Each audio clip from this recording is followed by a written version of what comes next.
So before the bicycle helmet, before the seatbelt, before the bulletproof vest, there was the flinch. That was when you flinched right before pain came.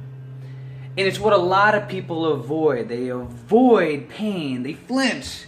If you think about a great fighter, could you imagine someone like Muhammad Ali or something like that? Every time someone goes to punch, you know, no, you see a great fighter, they don't really flinch at all. They don't flinch. So this question is in response to what Landon had messaged me and sent me a message and asked me about how do I overcome the fear of falling in and getting hurt and playing sports. Well, this is the deal.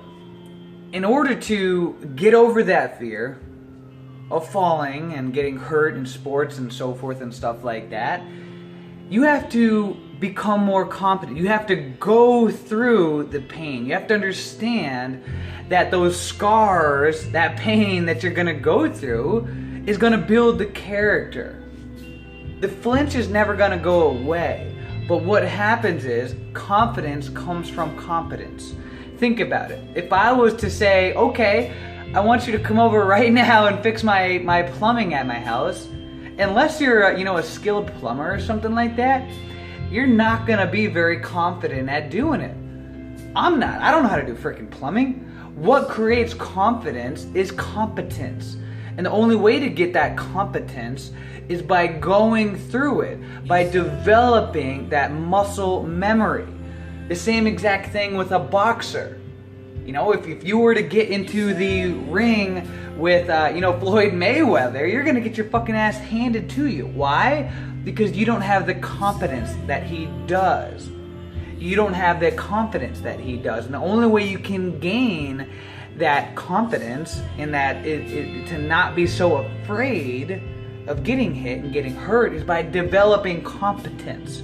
And the only way to develop competence is by literally doing the thing that you are fucking afraid to do. You just have to do it over and over and over and over. I always notice that my hardest sales call always of the day to make is the first one. That's the one that I'm flinching on the most. The 10,000 pound phone. But as soon as I get that first call over with, baby, it's just all smooth sailing from there. It just gets easier and easier and easier. Why? Because I developed that confidence. And that first call, boom, maybe I get my ass kicked a little bit. Then the next one, then the next one. And then all of a sudden you get that momentum going and by the end of the day I'm on fire like I am right now. I have that confidence going. Because all day long I've been building up that competence to where it develops on that confidence. And so anybody that's incredible at sports, it doesn't matter what sport that they're in, they've had their ass handed to them many times. They fell, they got the scars, they busted their ass many times. But through that process, they've developed the ability not to flinch so much. And that is when you know that you're really getting competent, is when you can get to that point when you're not flinching so much. I actually learned really about this concept from a book called The Flinch, where it talks about this. And this is where most people don't get through. How this whole develops is you're not born with that flinching mechanism. So say for example, you get a dog, right? You get a dog and the dog trusts you and it loves you. And then all of a sudden one day you just fucking whack that motherfucker with a bat or a stick or something like that. I guarantee you every time that you go to that dog after that and you lift up that stick or that bat again, that motherfucker's gonna flinch.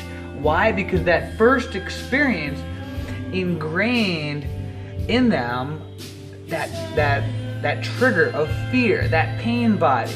And so the reason why you are whatever it is, it doesn't have to be just falling, and getting hurt in a sport, but the reason why you flinch over anything in life is due to past experiences. Something in our life that caused pain gets stuck with us for the rest of our life.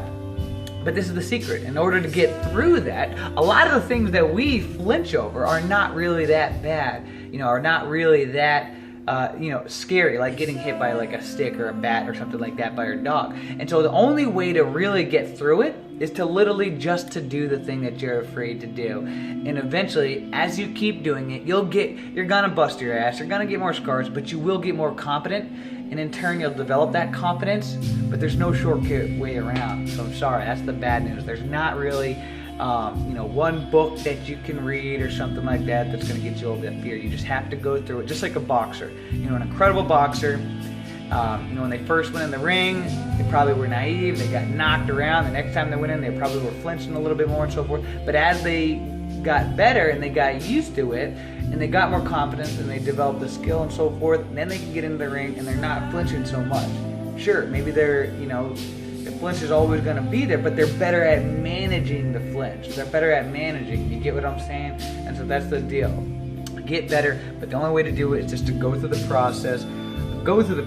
Learn as you're going along, practice, get better at the sport that you're doing, continue to develop your skills, get stronger, put yourself back out there to be exposed to whatever it is that you're afraid of, and as you're doing that, naturally you'll get better. Hope that helps. Until the next one, peace.